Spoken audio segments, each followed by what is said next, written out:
I'll tell you one thing. I speak for all real basketball fans. We sick of this dude. We sick of this guy poisoning the youth ears with nonsense, pushing his narratives to make him feel better. This guy then came out and said that he don't understand ring culture. Ever since I've been watching basketball, when you get drafted to the NBA, the goal is to win as many championships as you can and to make a living of playing basketball, doing what you love to do. Not all of a sudden, because LeBron James know he'll never be able to reach Magic Johnson, Kobe Bryant, Michael Jordan's level as in rings. So now he got to change the narrative. Rings don't matter. Remember when he said it's just basketball? It never been just basketball. You know what I'm saying? Like, this guy, I really think something's wrong with his head. Because, he came out and said that if you look at Peyton Manning, no one gonna tell me that Peyton Manning wasn't great. We know Peyton Manning was great. But Peyton Manning is not the GOAT. Peyton Manning never came out and said he was the GOAT. You did.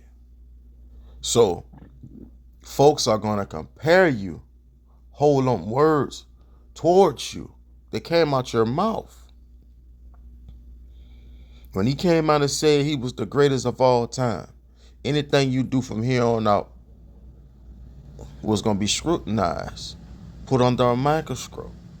He brought the pressure upon himself. Rings do matter.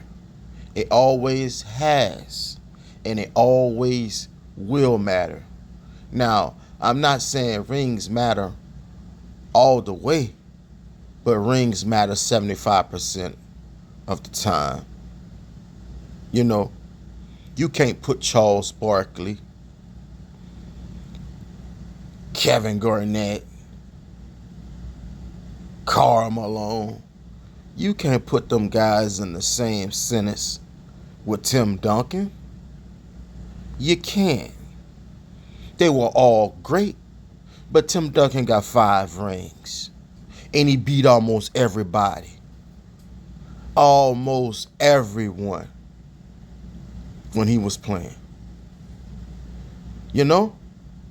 So, yeah, Charles Barkley, Karl Malone, they were great, but you can't equal them.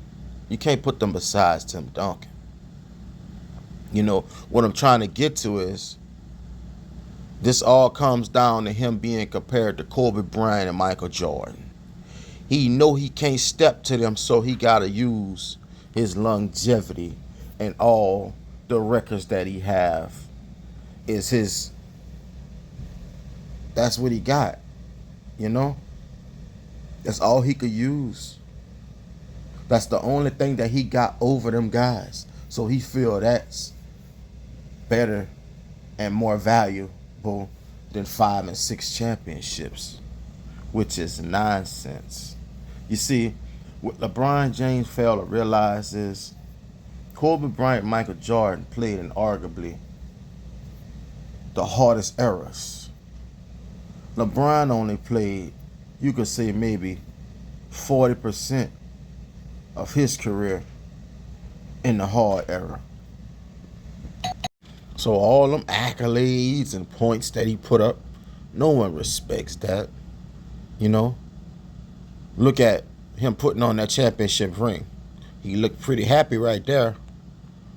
That face tells me that rings matter. Why, when the bubble was going on, why was his team the only team that really wanted to compete for a championship? Because rings matter. He know he one of the oldest guys in the league, and his time winding down. So every opportunity he got to take advantage of. Why? Because rings matter. You know, if rings didn't matter, why did he leave to go to Miami and team up with Bosh, Wade, and Ray Allen? Why did he do that? He did that because he knew the Boston Celtics were strong. They were more smarter than him. They wasn't afraid of him. And he knew he just couldn't beat them guys. Why did he go to Miami?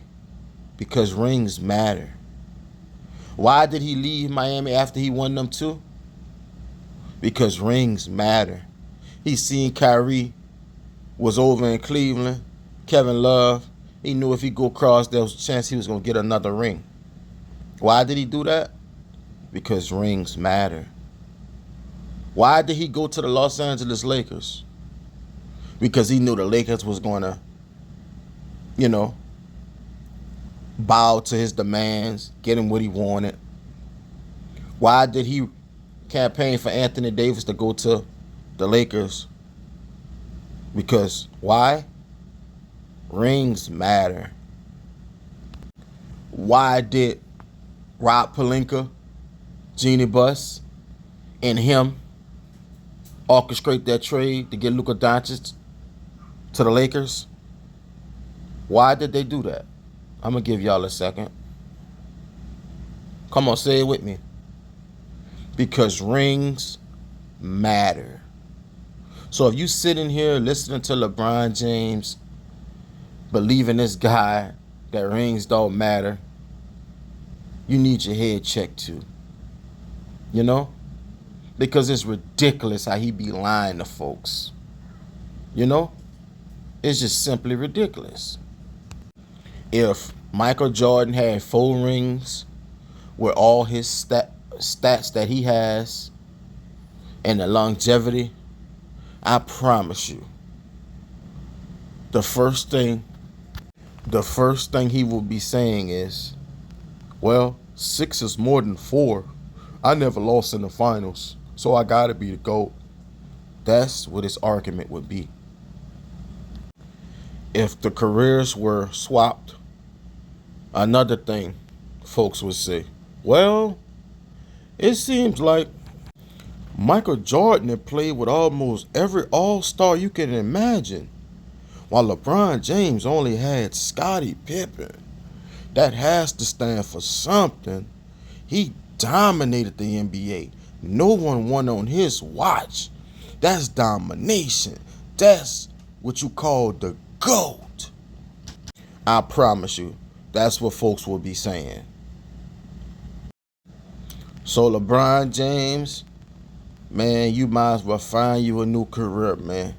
Because you spitting these lies on that podcast with Steve Nash, it's just getting ridiculous and more ridiculous by the day.